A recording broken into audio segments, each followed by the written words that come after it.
চাণক্য নীতি। এইসব মানুষের সঙ্গ ছাড়লেই জীবনে উন্নতি করবেন বলেছেন চাণক্য। চলুন জেনে নেওয়া যাক কোন কোন নির্দিষ্ট কিছু মানুষের থেকে দূরে থাকতে হবে। চাণক্যের নীতিশাস্ত্র অনুসারে কয়েকজন মানুষকে জীবনে একেবারেই কাছে আসতে দেওয়া উচিত নয়। যারা ছোটোখাটো বিষয়ে রেগে যায় তারা শুধু নিজেদের জন্য নয়, অন্যদের জন্যও সমস্যা তৈরি করে।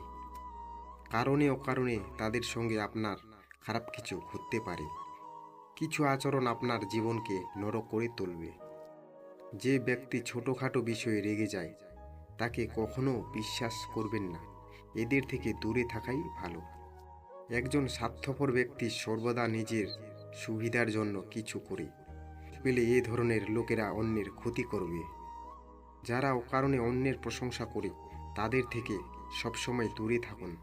এমন ব্যক্তি আপনার দোষের সত্য না বলে আপনাকে অন্ধকারে রাখবে।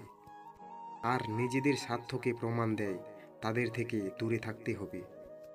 আর তারা তাদের নিজেদের লাভের জন্য মিথ্যাভাবে আপনার প্রশংসা করবে। যারা অন্যদের প্রতারণাকে তারা কখনো কখনো আপনাকে প্রতারিত করতে পারে। এমনকি তারা আপনার বন্ধু হলেও সুযোগ পেলেও তারা আপনাকে এবং আপনার বিশ্বাসকে ধ্বংস করবে। এমন ব্যক্তি থেকে দূরে থাকাই ভালো বলেছেন চাণক্য।